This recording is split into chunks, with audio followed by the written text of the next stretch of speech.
All right, guys, let's do a video for the last week of 2022. We're doing it late night because I gotta cut up and all the things. And tomorrow I'm leaving for a trip, so let's see what card or cards want to come through for this week. The last week of December, I'm gonna be hitting New Year's Eve and New Year's Day on Sunday the 1st. So, how you guys doing? How was 2022 for you, y'all? It was not the funnest 2022, but since 2020, I've been saying, I no longer want to have a year like that ever again. So, we're just going with whatever comes to be. You know, we are all evolving in magnanimous ways. Those of us that want to be doing the work. So, for this last week, 2022, it's the Lover's card. So in this energy, in this week of being and connecting to the lovers, always at first, the reflection is, where are you creating love and being love to yourself? How are your thoughts? How is it up there? Does it feel like there's a lot of judgment? Does it feel like you're constantly comparing yourself to someone else? Does it feel like the voices in your head are always telling you that who you are is not enough, that what you're doing is not enough? You know, coming into 2023, if we're so serious with ourselves, we'll probably be harming ourselves. It's really time to recognize how we utilize judgment as a wall for us not to receive our own love and towards other people. If someone else is always offending us, if their mere existence is a trigger to us, it's time for us to really recognize how that's something that we're holding. So in the energy of the Lovers, first, speaking kindly and gently to yourself. Second, maybe in this week it is about connecting to the partners in your life, the people, places, and the friends, and maybe even your own lover, and really sending gratitude and appreciation to them, how you are your own lover. Are you sending gratitude and appreciation to yourself and for the other people in your life, your lovers, your partners, your friends who send you love, who look out for you, who care about you, who think about you? How are we cultivating, relationships based in not about what they can do for us, but how the quality of our connection is? And this is something that I've been very consciously trying to cultivate, especially this year. It's how do I remove hierarchy in my life in a way where, of course, there are important relationships, especially our partners, especially our children. We see them every day. We can't escape that that commitment, that responsibility, right?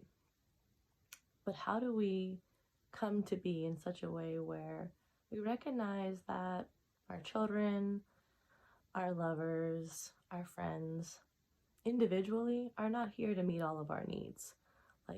There is a collective effort in everything, every relationship you have in your life, to being able to cultivate what it is that you receive from. And knowing that receiving is very important.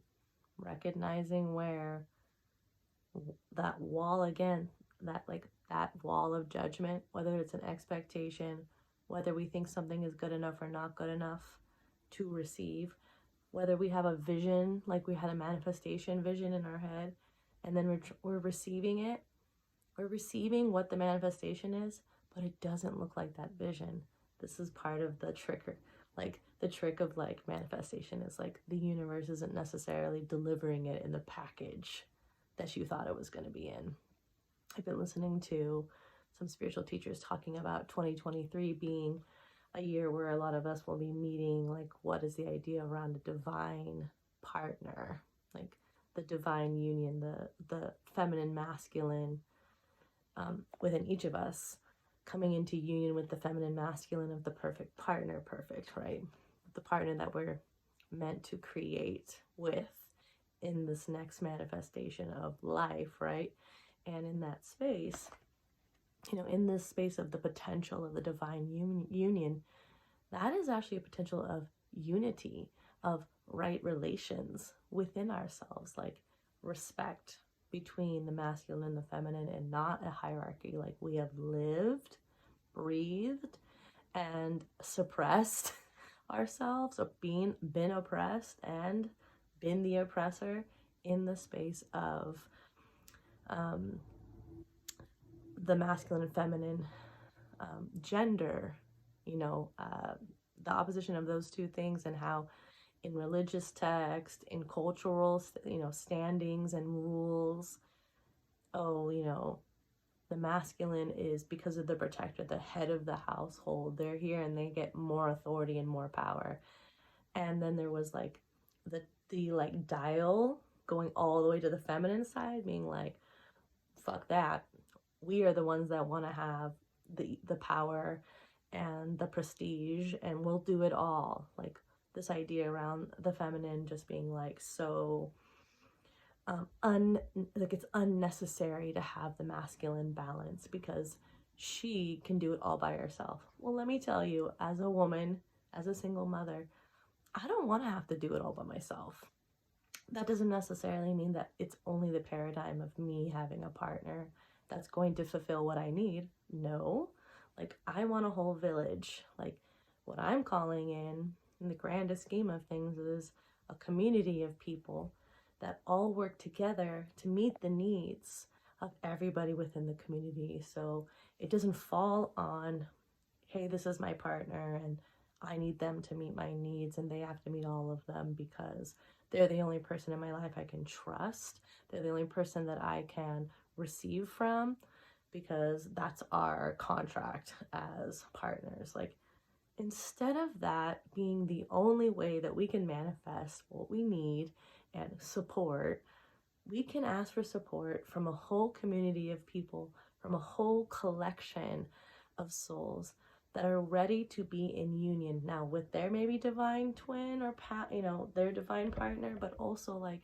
with other people, that we can all unify in such a beautiful way, that we begin to work together to create real conscious community connections that mean that our children are well cared for because there's children, and that there's people who are older. Like, we need the crone stage, whether that's masculine or feminine. We need the mother stage, whether that's mother, father, right? And then we need the maiden stage and the youngins, right? Like, all is necessary in order to have a cycle of life, in order to have a community.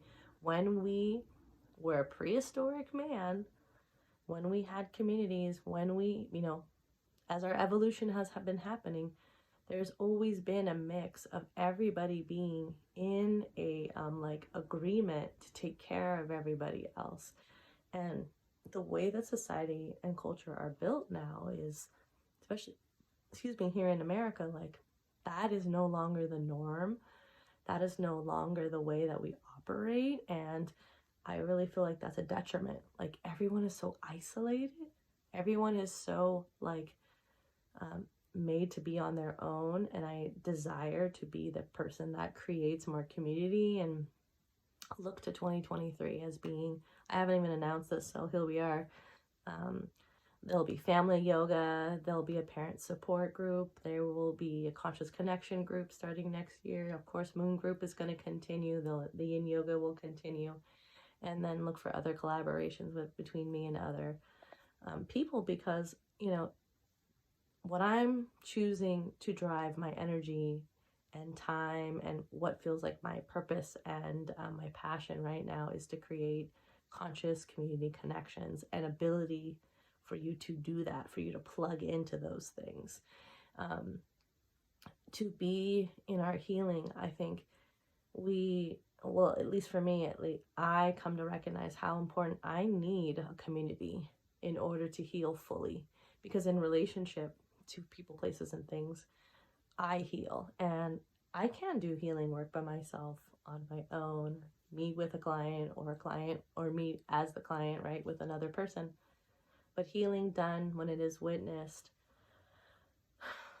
just imagine the power of you seeing yourself and healing your own patterns. Now imagine the amplification when other people are channels and they are, witnessing you, seeing you evolve, and they're also contributing to that energy of healing for themselves, whether they're just the witness or for themselves as a testament for what they can also have within their lives, right? Like, this is a really essential kind of understanding, is that like healing done in groups means that people can have examples of what healing looks like, and it doesn't have to be just on their own. We are composed of thousands, hundreds of thousands of cells, millions of, in our lifetime of cells. Those cells, when they are isolated, they act erratic. They don't know where their place is. That's what happens to cells when they're isolated and put in isolation. And when a cell is with other cells, it knows its duty, its job, its role with other cells. So can you imagine the thing that we are composed of actually needs to be with other things, other cells, in order to function properly? So the aftermath of 2020 and all of that is really played a role. It's played a role in people's mental health, in their forms of isolation, and that being a coping mechanism and a strategy, right? Like, I have to figure it out by myself, and there is merit, always there is merit in the duality of this world to doing healing on your own, and you must do healing on your own, but also needing a community, people to lean on, support systems. I've been speaking, on how we want our women, our men, our healers, which you are one, so am I, nourished and supported. If your healer, the person who you go to for support, isn't being supported, isn't being filled up, isn't being given to, whether that's God or other people, and it should be all of that, your healer isn't operating at their best either, right? And how can they extend care and love to you? Like, how can the mother, if your mother is not being nourished because there's a cultural stigma against it, because she doesn't believe she can receive, then what are you getting? Less than what is the full overflow of what she can provide. So I dream of a world where we as the healers and our own individual healers are receiving, are getting supported, are being filled up, are finding love. And at the time, sometimes doing it all on our own, because like I said, you will never know your strength when you feel isolated and you can't go to anyone else, and you have to do it on your own. That's what 2022 was. It was like everyone that I know that was really doing their work had a catalyst moment of being so isolated, not knowing that no one else could help them, and having to get through it on their own, and then diving into the well of strength that trust that they've probably built within themselves, of being like, I don't know how or when, but I'm gonna do this, right? And not giving up. And so in this week, find opportunities for you to be in a beautiful reciprocal relationship where you are both giving and receiving in equal measure from the lovers around you, from those that want to love you. And that it doesn't have to be solely from a partner for you to receive love. There are, opportunities for your animals, for your friends, for Mama Nature to give to you.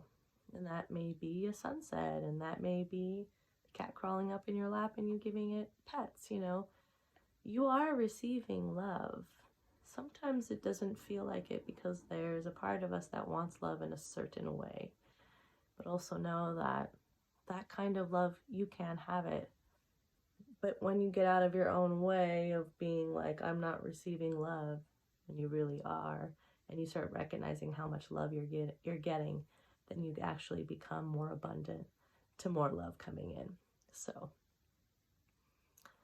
look for more announcements about exactly days and times that I'll be giving out all these other new classes. Again, another chakra class will be starting in January as well. So I'm looking forward to creating more conscious community with all of you that are ready and here for it, whether that's online or in person. So thanks, guys.